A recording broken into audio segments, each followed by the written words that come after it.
Graça e paz, Shalom, tudo bem? Seja bem-vindo a mais uma aula do Estudando as Escrituras.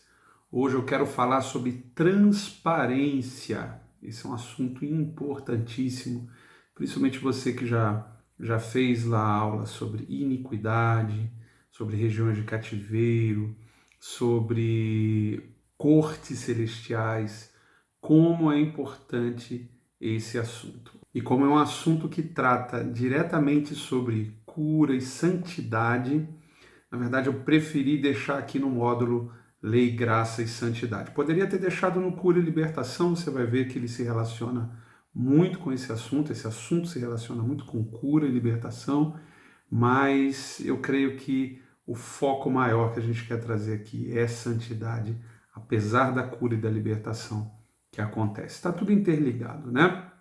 Ok, o texto base para a gente falar sobre transparência está ali em Tiago 5,16, ok? O texto diz assim: portanto, confessem os seus pecados uns aos outros e orem uns pelos outros para serem curados. A oração de um justo é poderosa e eficaz. Meu Deus, que texto forte! Então a gente precisa entender aqui o que está acontecendo. O apóstolo está nos mandando confessar pecados uns aos outros e orar uns pelos outros. O contexto aqui, você vê a partir do versículo 14, entre vocês alguém está doente? Que ele mande chamar os presbíteros da igreja para que este orem sobre ele e o unjam com óleo em nome do Senhor. E a oração feita com fé curará o doente, o Senhor o levantará, e se houver cometido pecados, ele será perdoado. E aí ele vem no 16, portanto, confessem os seus pecados uns aos outros e orem uns pelos outros para serem curados, ok?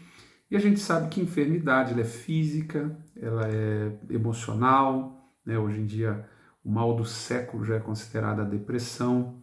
Graças a Deus a gente tem visto ultimamente o Senhor curar muitas pessoas de depressão e muitas vezes diante de uma simples confissão de algo que atormenta a pessoa, de uma acusação de algo que a pessoa fez, a gente sabe que o Espírito Santo ele vai sempre convencer do pecado, mas jamais acusar.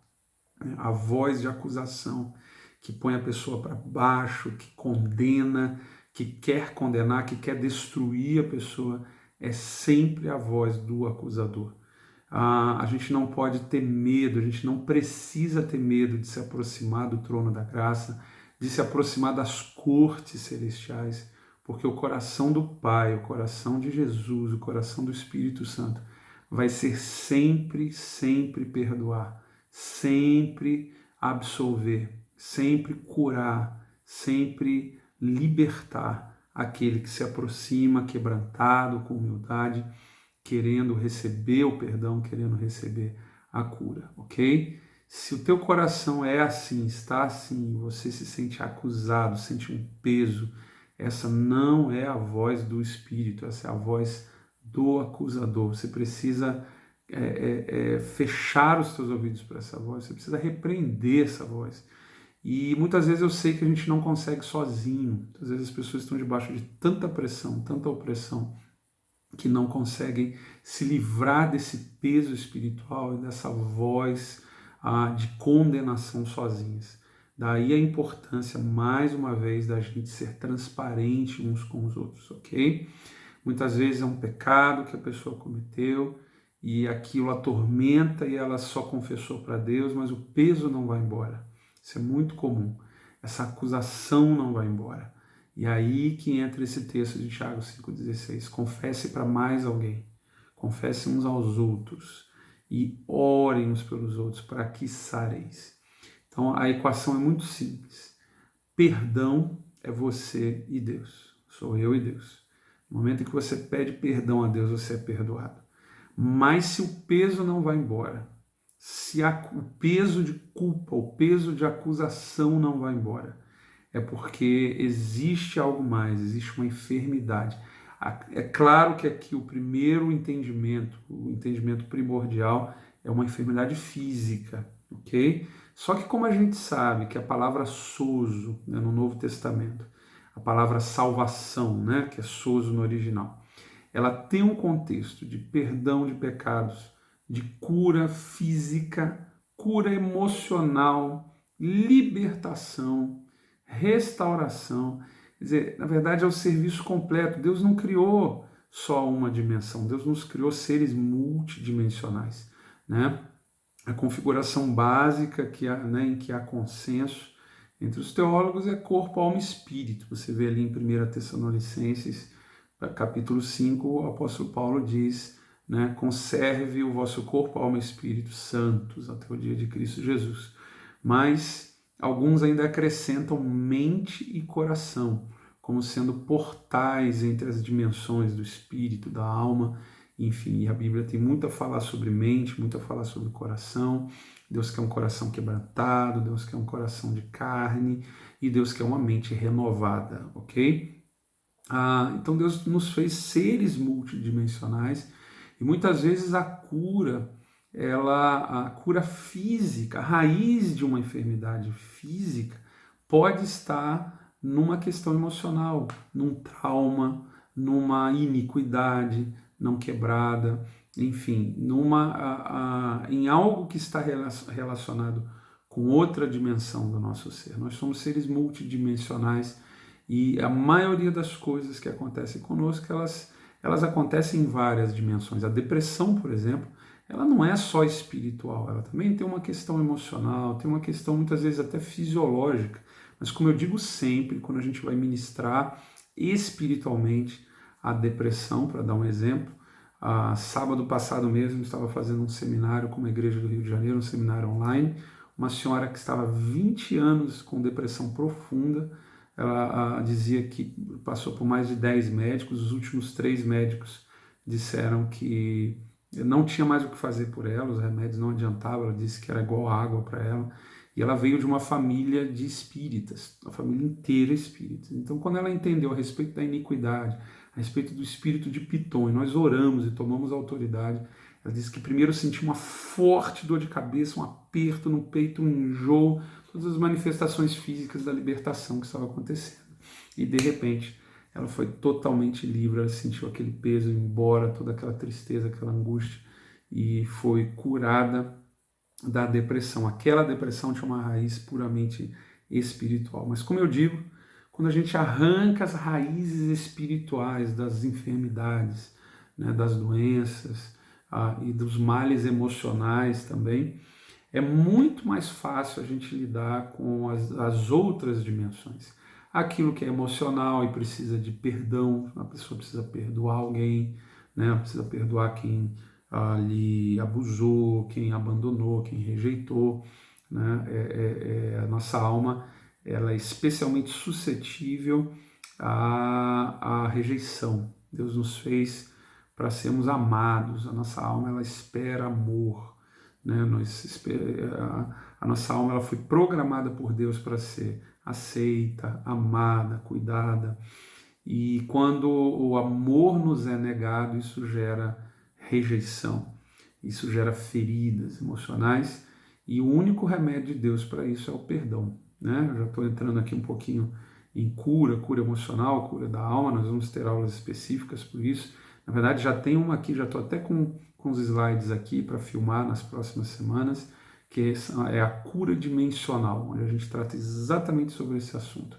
Mas eu queria pincelar isso aqui para dizer que quando a gente confessa pecados, quando a gente confessa culpas, quando a gente perdoa, né, é possível, nós colocamos a nossa alma numa posição, a nossa vida numa posição onde Deus pode vir, não só com perdão, lembre-se que perdão é você e Deus, eu e Deus, mas com cura.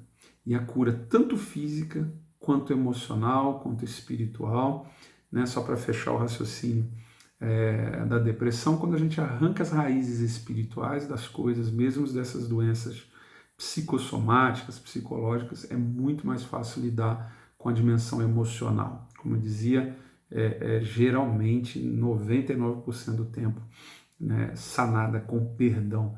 E aí vem uma dimensão fisiológica, né, química cerebral e tudo mais, que na verdade eu creio que é muito mais uma resposta aos estados emocionais do que vice-versa, né, do que o contrário, perdão. Mas é muito mais fácil e Deus tem poder para ressuscitar mortos. Imagina o que ele não pode fazer com a química do cérebro que ele criou, ok? Então, na verdade, Deus sabe apertar os botõezinhos certos no nosso ser multidimensional criado por ele, para poder trazer vida, paz, bênção, cura, liberdade, libertação, ok? Amém?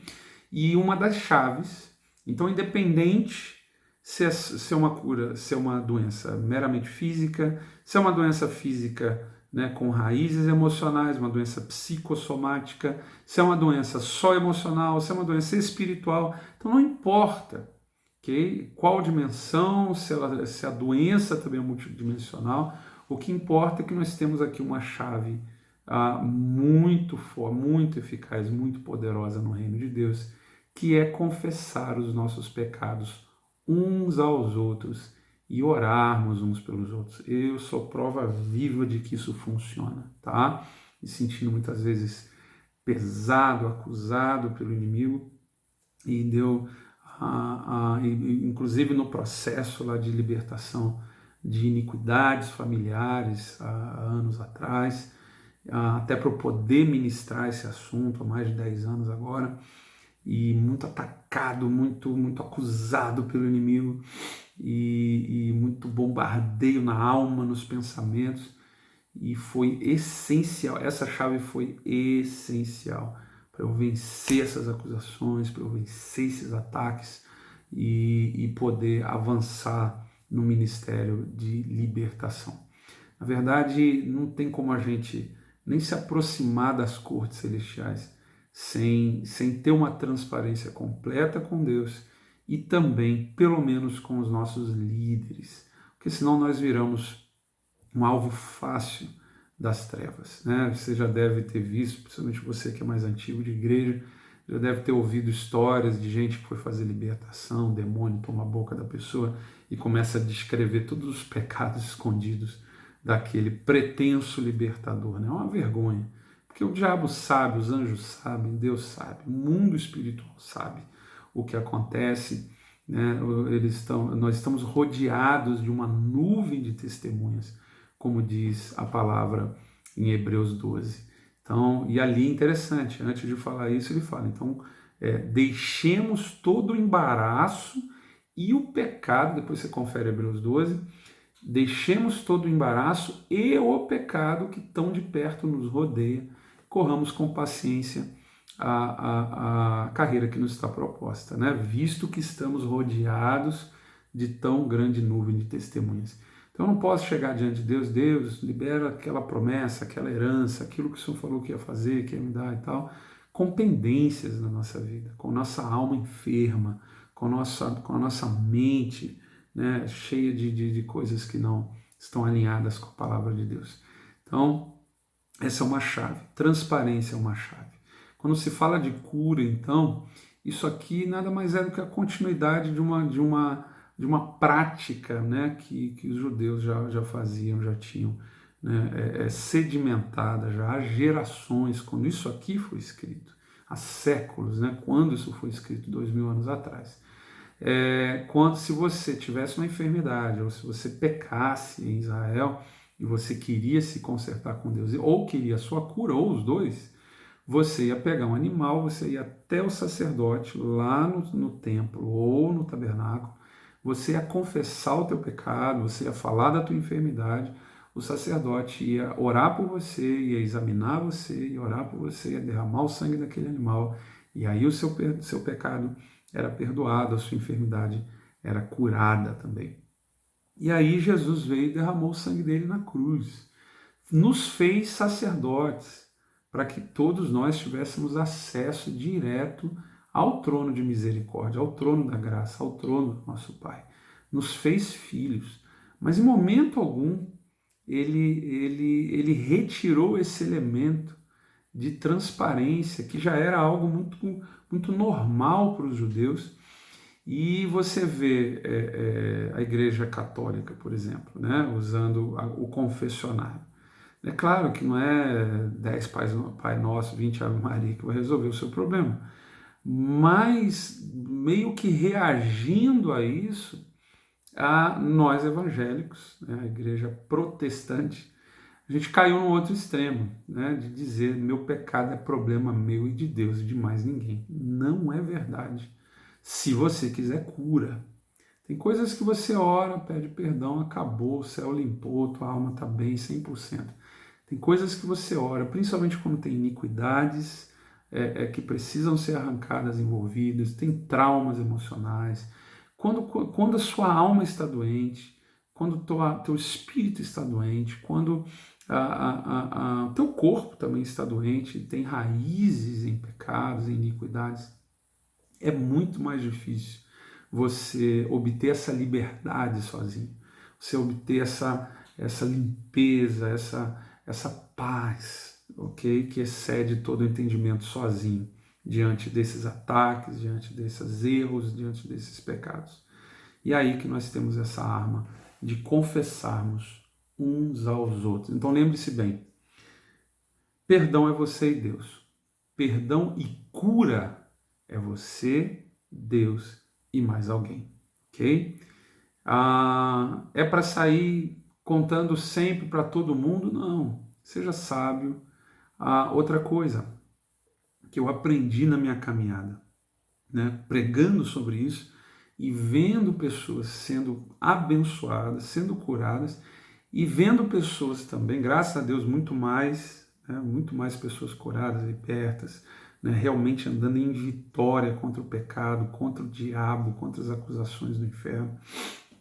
Mas, infelizmente, eu vi alguns casos de pessoas que não se arrependiam de todo o coração diante de Deus primeiro, para depois confessar para outros e receber também a cura. Parece que algumas pessoas queriam ir direto na confissão a outra pessoa e com o tempo frutos na vida dela mostraram que na verdade não houve um arrependimento profundo e verdadeiro diante de Deus. Lembre-se na nossa aula de arrependimento, se tem algo que resume aquela aula é arrependimento, o foco é Deus, o foco é o coração de Deus. Você quer se reconciliar com Deus, você quer voltar para Ele. Você reconhece que o teu erro, o teu pecado te afastou dele, entristeceu o coração dele. Então, se não há esse elemento, né, se a gente pula essa etapa, se falta esse elemento de amor a Deus, mesmo nisso aqui é possível uma pessoa. É o que acontece, por exemplo, eu vou lá, conto o meu pecado para o padre, né, reza 10 Pai Nosso, 20 Ave Maria, e daqui a pouco estou fazendo tudo de novo, estou voltando aí, tem que ir lá de novo. Vira uma religiosidade, vira. Isso pode acontecer também conosco. Isso pode acontecer, né? O teu pastor pode virar um padre e o momento de confissão um confessionário, né? E a oração dele pode virar seus Pai Nosso e Ave Maria. Então, se não há esse elemento de arrependimento verdadeiro diante do Senhor, não adianta queimar essa etapa, pular essa etapa e vir direto para Tiago 5,16. Tiago 5,16 é para esse arrependimento ser coroado com cura, inclusive cura física, ok? Então, por isso eu gosto de ligar, sempre que eu ensino sobre isso, eu já ensinei isso bastante ao longo dos anos, eu gosto de conectar com 1 João 1, 5 a 7. Na verdade, 1 João todo, o primeiro capítulo então é tremendo, você vê ali sempre essa dualidade no sentido de tudo que ele está escrevendo é para a gente não pecar. Se a gente ama o Senhor, a gente não vive pecando, mas a gente peca. E se pecar, temos um advogado. Se pecarmos e confessarmos, se a gente disser que não tem pecado, a gente está mentindo. Se a gente pecar e confessar, nós temos perdão. Então, é sempre, como é a nossa caminhada com Deus, é sempre Deus nos chamando a viver na plenitude do nosso chamado, na plenitude da nossa identidade como filhos, como santos, santificados por Cristo, mas ao mesmo tempo sabendo que nós vamos tropeçar. E como toda ovelha, nós não estamos livres de tropeçar e nos sujar de lama, cair na lama.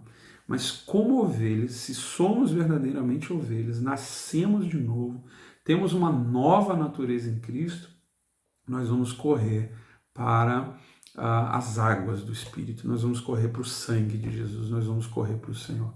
Nós vamos, né, a religião diz, eu pequei, meu pai vai me matar, mas no reino diz, o reino diz, eu pequei, eu preciso ir até meu pai, porque só ele sabe o que fazer, só ele sabe me restaurar e eu não quero ficar longe dele. Então o reino diz isso, o reino grita isso, o reino chama as pessoas para o arrependimento e para a reconciliação, como Deus fez com Adão lá no Éden. Ele caiu, Deus foi atrás dele. Deus continua fazendo isso conosco, continua fazendo isso com a humanidade.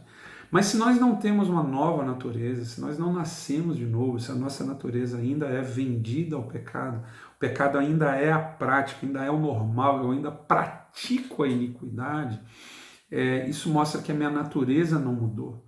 Então é como um porco que eu posso até tirar da lama, mas tão logo ele tome banho, fique cheiroso, perfumado, ele vai correr de novo para a lama, porque essa é a natureza, é o que ele gosta, é o ambiente que ele gosta, ok? Por isso que Jesus disse, não dê pérola aos porcos. Não estou chamando as pessoas de porco, né? Mas Paulo disse em 1 Coríntios 5, que a única classe de pessoas que a gente não precisa se misturar, porque o mundo a gente é sal e luz, a gente ama, a gente vai para ser sal e luz. O irmão cheio do Espírito Santo, a gente incendeia junto. Mas aqueles que se dizem irmãos e continuam praticando a impiedade, a iniquidade, esses você não precisa nem comer junto com eles. E quando Jesus disse, e quando o apóstolo Paulo, 1 Coríntios 5 disse, os mentirosos, os maledicentes, está falando de prática, não é alguém que errou, se arrependeu e levantou. É alguém que pratica, que permanece na prática da iniquidade. São os mesmos que em Mateus 7, Jesus disse, não vos conheço, apartai-vos de mim, vós que praticais a iniquidade. Então tem um elemento de prática, e se você viu minha aula sobre iniquidade, ouviu minha aula sobre iniquidade, você sabe do que eu estou falando. Então 1 João 1, 5 a 7 diz, esta é a mensagem que dele ouvimos e transmitimos a vocês. Deus é luz e nele não há treva nenhuma, não tem trevas em Deus, ele é luz. Se afirmarmos que temos comunhão com ele, né, porque qualquer um pode dizer, eu sou de Deus, eu tenho Deus, eu ando com Deus, mas andarmos em trevas, mentimos e não praticamos a verdade. Se, porém, andamos na luz como ele está na luz, temos comunhão uns com os outros.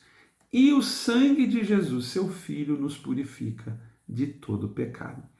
Então, o teste, Deus é luz, e o teste para saber se eu ando com Deus, tenho comunhão com Deus, é eu andar na luz também. O que é andar na luz? É ser transparente, ok? É a sua vida ser transparente. Claro que você não precisa sair sendo amigo de todo mundo, né? A palavra diz que Jesus amava a todos, mas não confiava em todos.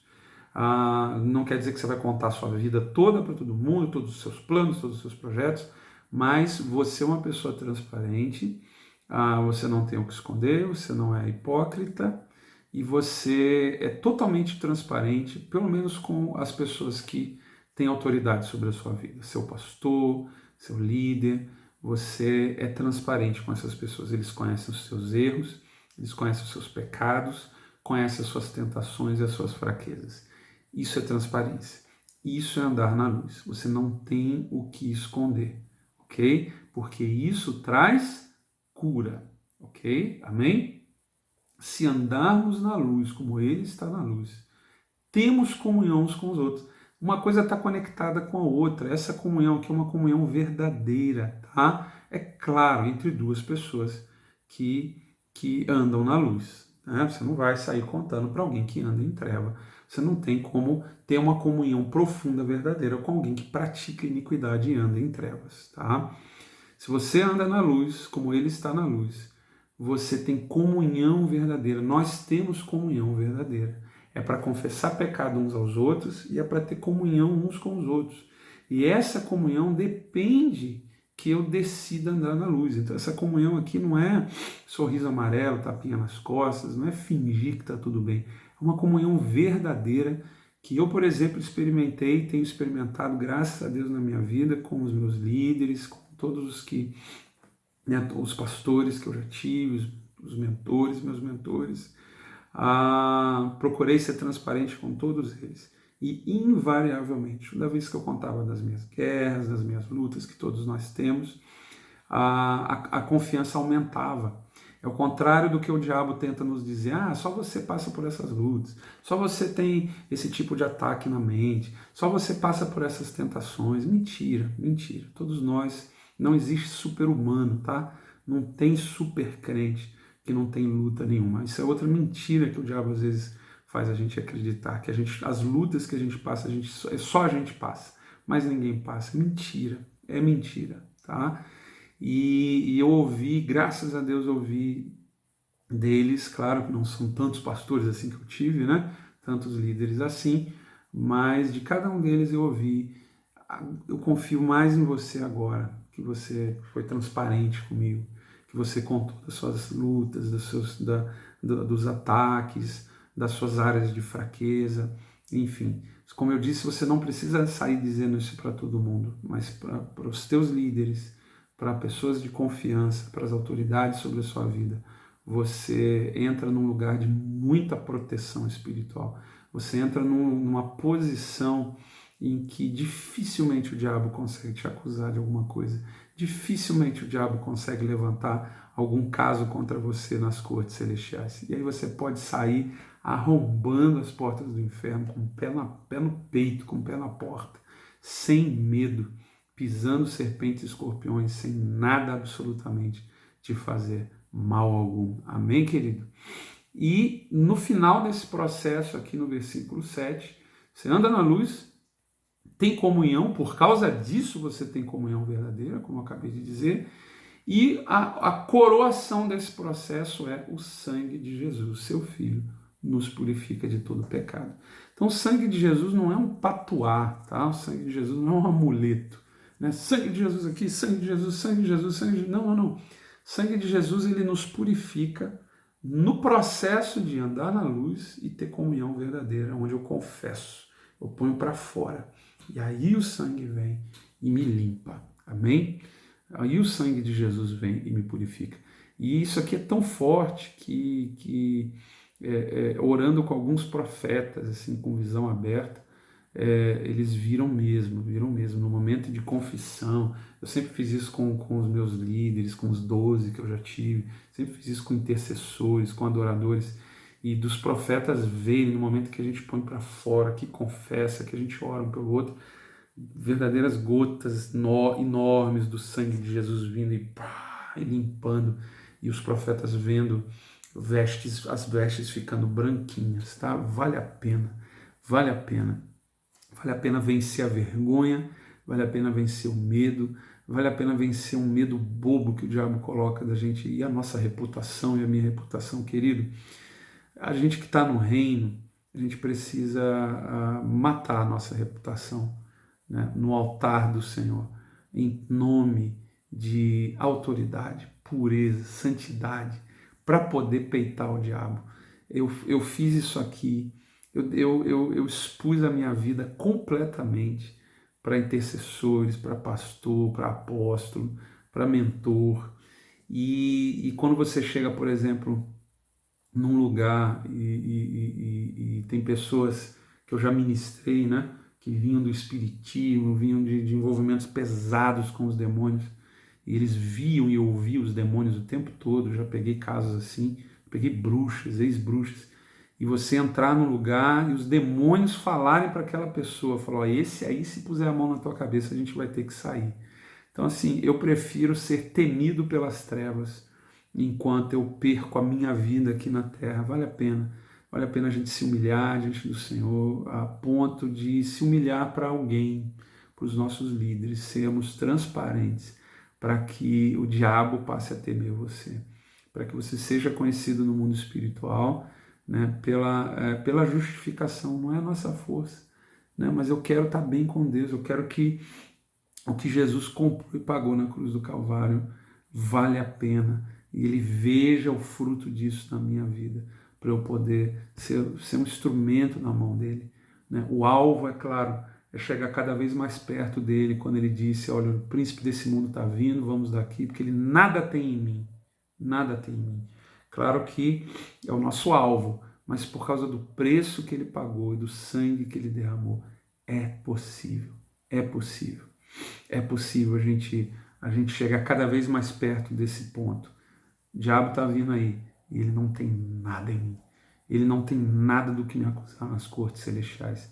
Se Deus quiser me usar agora para mandar ele para o abismo, para passar o rodo nessa capetada toda, Deus pode me usar à vontade, porque o diabo não tem o que me acusar, não tem o que apontar na minha vida. Já pensou, querido? Que bênção! E é possível. E eu estou te dando aqui um dos caminhos mais eficazes. Claro que isso aqui tem a ver com tomar a cruz também. Tomar a cruz. Quando eu percebo que tem fraqueza, tem velha natureza que precisa ser mortificada na cruz do Calvário, e eu decido abrir isso, não só para Deus, mas para outra pessoa, eu tô tomando a cruz, eu tô tomando a minha cruz num outro nível. Eu tô levando a crucificação da minha carne para um nível turbo, ok? E vale a pena, porque nosso ego morre, nosso ego vai para a cruz, mas o poder da ressurreição torna você temido pelas trevas. Você está me entendendo, querido? Vamos continuar? Então, falando em trevas, primeiro aqui 2 Coríntios 4:2. Pelo contrário, rejeitamos as coisas que por vergonhosas se ocultam, não andando com astúcia, nem adulterando a palavra de Deus. Antes, nos recomendamos a consciência de todo homem na presença de Deus pela manifestação da verdade. Então, Paulo, que lá, também aqui em Coríntios, ele diz, eu não me julgo, é Deus que me julga, então ele não deixava também ninguém julgá-lo, e ele rejeitava as coisas que se escondiam. Uma coisa que deixava, que você quer ficar com vergonha e quer esconder, ele rejeita. Paulo rejeitava, e a gente devia fazer o mesmo. Então ele não tinha astúcia, não adulterava a palavra para o meu bel prazer. Todas as heresias, todas as seitas que apareceram na história, invariavelmente vieram de pessoas que se corromperam na sua consciência porque quiseram manter pecado escondido e começaram a usar astúcia e adulterar a palavra de Deus para se conformar, para conformar o evangelho ao pecado dela e não o contrário. Então, a importância disso aqui, de se rejeitar as coisas que a nossa tendência humana, a nossa natureza vai querer varrer por debaixo do tapete, por amor de Deus, a gente levanta o tapete, chama alguém e fala, ó, tá vendo isso aqui? Eu quero isso aqui fora da minha vida, tá? Então é o contrário, é fazer o contrário do que Adão e Eva fizeram no Éden. Quando Deus foi procurar Adão e enquadrou Adão e ele disse, foi a mulher. E aí Deus perguntou para a mulher, foi a serpente. Então a gente tem que fazer o contrário, parar de transferir a culpa e parar de esconder as coisas, para a gente ser curado, para a gente ser liberto. Então Paulo rejeitava essas coisas, né? E falando em trevas é basicamente, o que é trevas? Trevas é isso, é o que se oculta.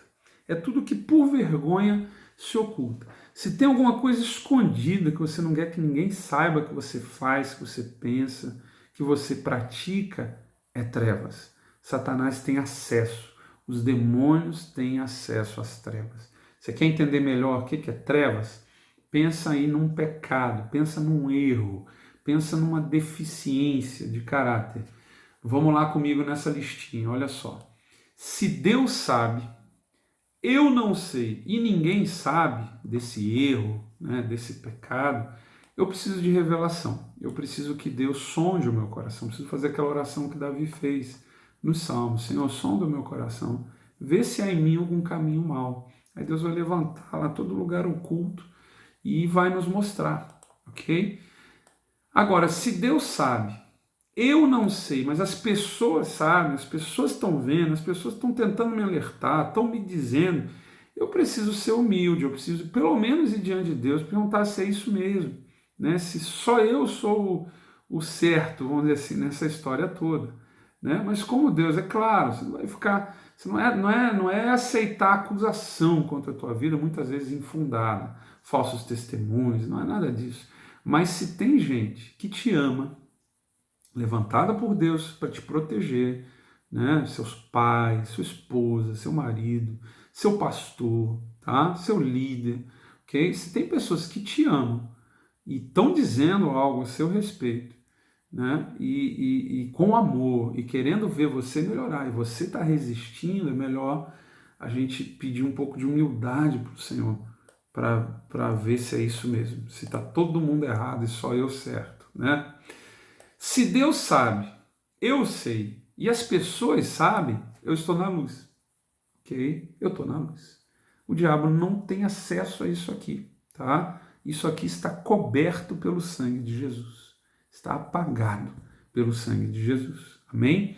Mas, se Deus sabe, eu sei e ninguém mais sabe, tem trevas. E aí os demônios podem acessar essas trevas. Eles podem tocar essas trevas, ok? E é aí que muitos, infelizmente, são bombardeados pelas trevas e acabam presos em cadeias, acabam deprimidos, acabam presos em padrões de pecado. Aí a pessoa não consegue se soltar e começa a repetir, repetir, repetir, até que vem juízos sérios, né? Então, antes que chegue nesses padrões, nessas prisões, procure ajuda, seja transparente, confesse a Deus e a outro. Amém? Porque se nós resistimos esse chamado do Senhor para a cura, a gente acaba na hipocrisia, como diz o Lucas 12, 1-3, Jesus dizendo, né, para os 12. Nesse meio tempo, tendo se juntado uma multidão de milhares de pessoas, a ponto de se atropelarem umas às outras, Jesus começou a falar primeiramente aos discípulos, dizendo: tenham cuidado com o fermento dos fariseus, que é a hipocrisia. Por fora pareciam super espirituais, por fora pareciam perfeitos, por dentro estavam podres. Não há nada escondido que não venha a ser descoberto. Olha só, não há nada escondido. É por isso que os escândalos explodem, né? É por isso que pessoas desabam, os escândalos explodem. É muito pior, né? A gente vai escondendo, escondendo, escondendo. Se a gente não escolhe a transparência, não escolhe a luz, as coisas vão piorando, as trevas vão podendo ter acesso, geralmente o pecado vai sendo repetido, vira transgressão, vira iniquidade.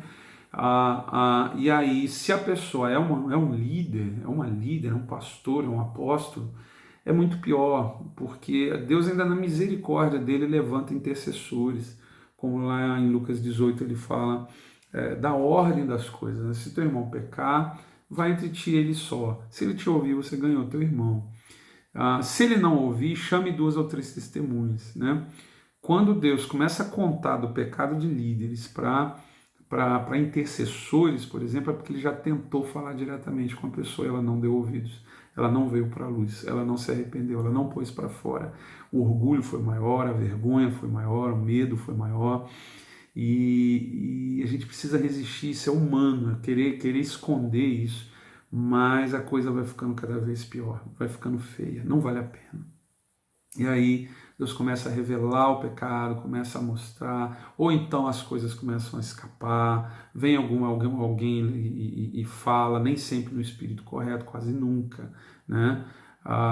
E aí a coisa complica. Se ele não escuta, se está cego de orgulho, cego pelo pecado, está usando de astúcia, está querendo distorcer a palavra, né, em benefício próprio, aí tem que levar para a igreja. Levou para a igreja, não ouviu, essa pessoa precisa se converter.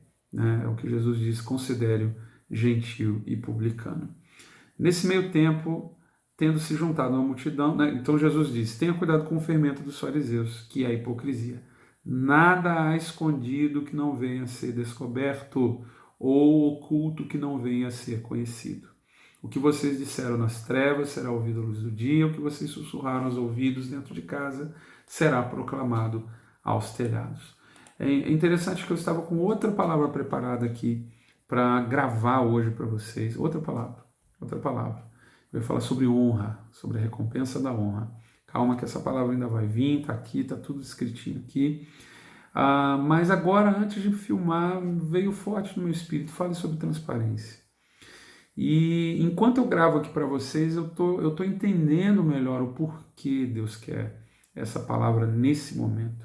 Nós estamos em dias, né? Eu sei que essa palavra vai ficar gravada, daqui a alguns anos alguém pode estar assistindo essa palavra agora, mas hoje em 2020, em junho, 10 de junho de 2020, no meio desse chacoalhar tudo de Deus, no meio desse peneirar da igreja e das nações, nesse tempo de pandemia, de quarentena agora começando a querer terminar, os cultos voltando aos pouquinhos, nós estamos num tempo em que Deus está expondo coisas que estavam ocultas, coisas que estavam escondidas em todo lugar. Começou na igreja e agora está nos governos, nas nações, na mídia, está em todo lugar.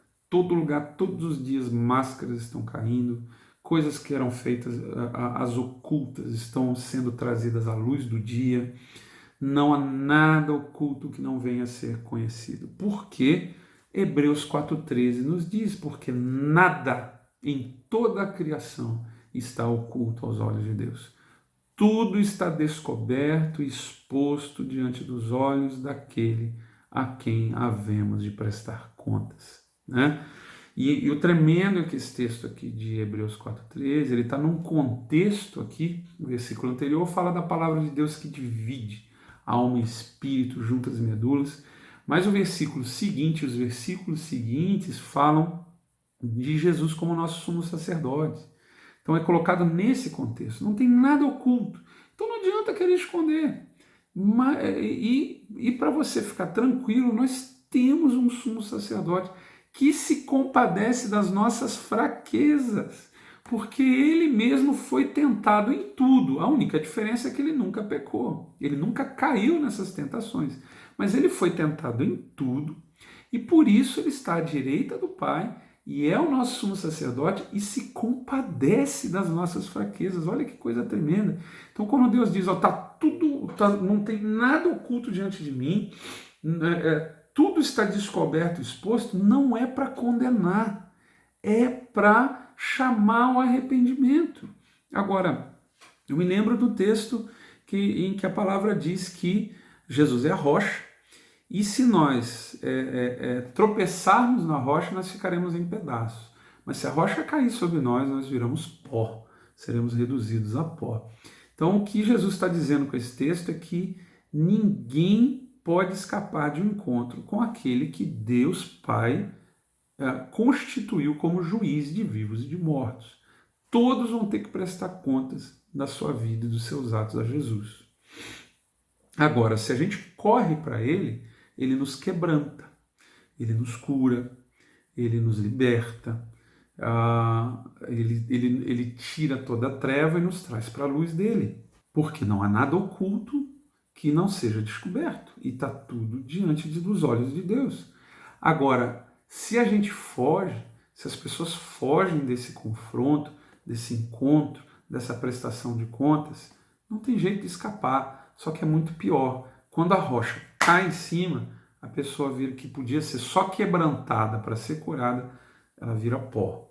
Então nós estamos vendo muitas exposições de pessoas que certamente Jesus chamou 1, 2, 3, 10 vezes ao arrependimento, mas fugiram. Chamou 20 vezes ao arrependimento, 20 vezes a se consertar, a vir para a luz, a confessar, a se arrependerem para serem curadas, mas endureceram o coração de orgulho ou mesmo por rebelião descancarada contra o Senhor. Quando Deus quer avançar os seus propósitos e essas pessoas estão no caminho, infelizmente, a rocha cai, pó, e faz delas pó. É o que nós estamos vendo hoje, e isso deve encher o nosso coração de temor e orar por todos, porque Deus não tem prazer na morte do ímpio e Deus quer que todos se arrependam e cheguem ao conhecimento da verdade. E isso me leva ao último texto, né, para que o nosso coração esteja corretamente posicionado nisso tudo. Porque, como diz Rick Joyner, dos dois lados do caminho que leva à vida existem dois poços, né, ou duas valas, né? Um é o pecado e o outro é o legalismo, né, a falta de amor. E a maioria do tempo as pessoas estão caindo de um para o outro, né? E no meio está o caminho que leva à vida. As pessoas estão no pecado, aí a ficha cai, se arrepende, e aí recebe aquela paz, aquela liberdade, e aí cai no legalismo e começa a apontar o dedo para os outros, começa a acusar os outros, começa a se torna um legalista. Aí a ficha cai, né, geralmente quando a pessoa, né, porque Deus resiste aos soberbos, dá graça aos humildes, mas resiste aos soberbos. Se a gente não tem graça, a gente não tem força para resistir o pecado, aí acaba pecando. Aí se arrepende e aí volta para o legalismo de novo. Então que isso não seja a sua história, tá? Mas a gente precisa aprender. Você está tranquilo com a vida, tranquila, né? Em obediência, sem pecado escondido, sem pecado repetitivo na sua vida, glória a Deus. É hora de amar, tá? É hora de amar a todos, para que todos experimentem a liberdade que você experimente. Que você experimenta. Não é hora de apontar dedo, não é hora de acusar, aliás, hora nenhuma, né? E aí a gente vai lá para 1 João 2, 10, 11.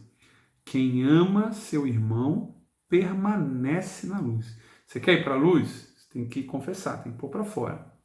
Agora, para permanecer na luz, você tem que amar o seu irmão.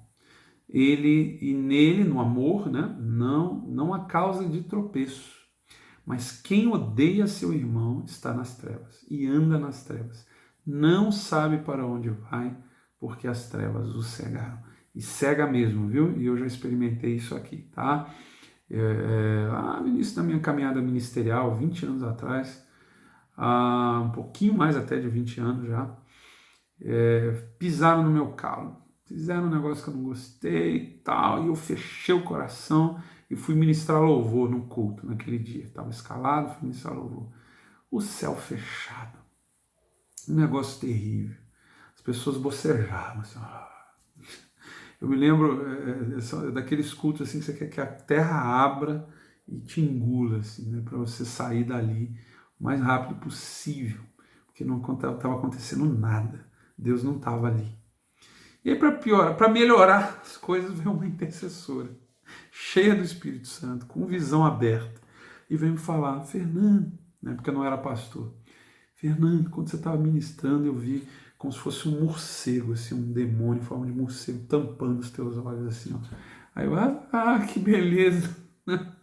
E aí eu fui para casa com um peso terrível nas costas.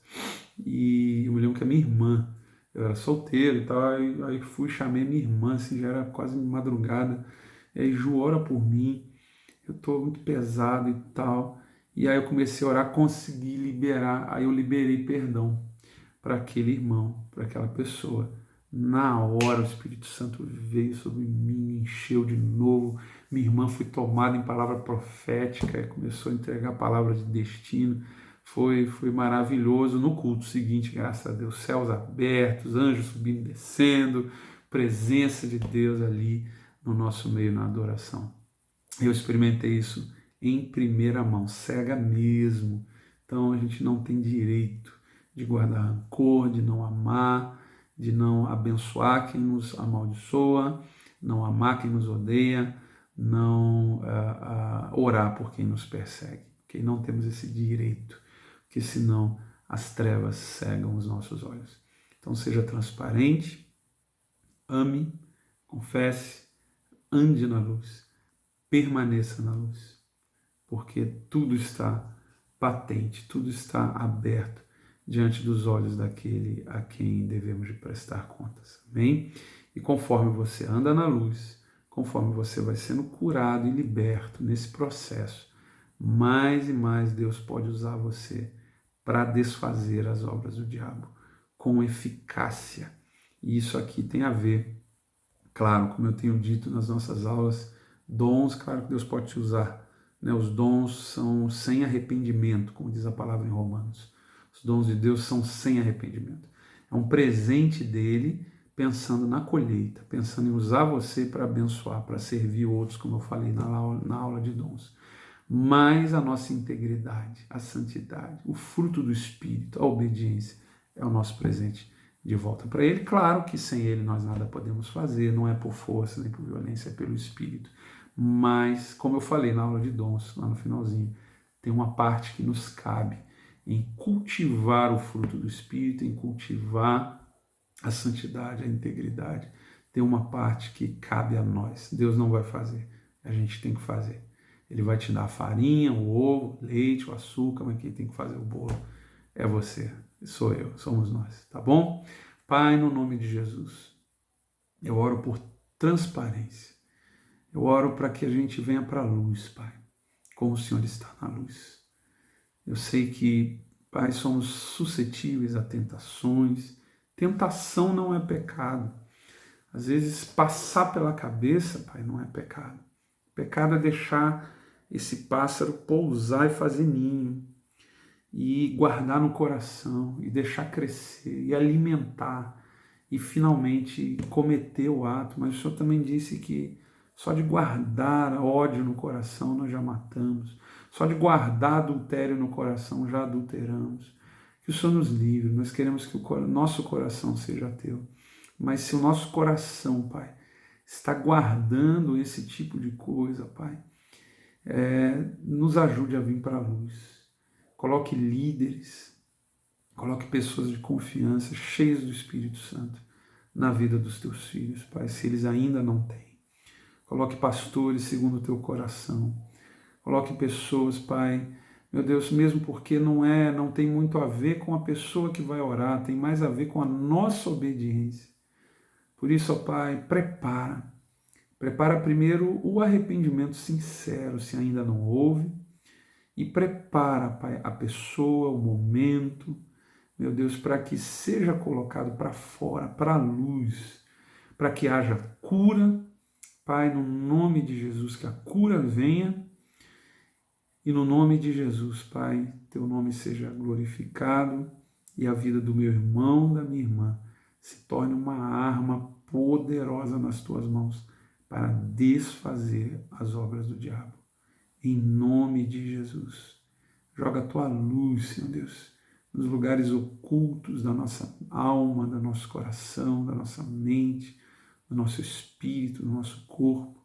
Joga a tua luz, que o teu sangue nos purifique de todo o pecado, mediante a nossa decisão de vir para a luz e termos comunhão uns com os outros, inclusive confessando os nossos pecados uns pelos outros e orando uns pelos outros para sermos sarados.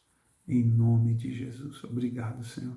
Obrigado porque o Senhor não teve vergonha de morrer publicamente, uma morte de ladrões, uma morte de assassinos, uma morte de pessoas condenadas pela justiça. Era como morrer numa cadeira elétrica hoje em dia. Senhor, obrigado porque o Senhor não teve vergonha de morrer como um criminoso, nunca tendo pecado. Obrigado, Senhor. A gente não vai poder nunca retribuir do mesmo jeito, mas nós queremos tomar a nossa cruz. Senhor Deus, abrir mão do nosso ego, abrir mão da nossa reputação, para que a gente receba de uma forma mais profunda, mais plena, o que o Senhor comprou para nós de forma pública na cruz do Calvário. Em nome de Jesus. E que toda semente que as trevas plantaram no nosso coração, na nossa mente, sejam secas, queimadas sob a luz do Senhor, o sol da justiça. E toda árvore que o Pai não plantou seja arrancada pela raiz, para que nunca mais dê frutos podres de pecado na nossa vida. Em nome de Jesus. Amém e amém. Eu já declaro que diante dessa obediência, o Senhor vai colocar uma armadura nova na sua vida. A sua armadura vai brilhar. E o mundo espiritual, e especialmente os demônios, vão saber reconhecer e vão temer você quando você entrar num recinto, num ambiente e se preparar para orar por alguém. Não há nada que as trevas vão poder fazer para resistir você e a sua oração. E o Senhor vai respaldar você. Amém? Vem para a luz, ande na luz, permaneça na luz. Deus te abençoe, em nome de Jesus.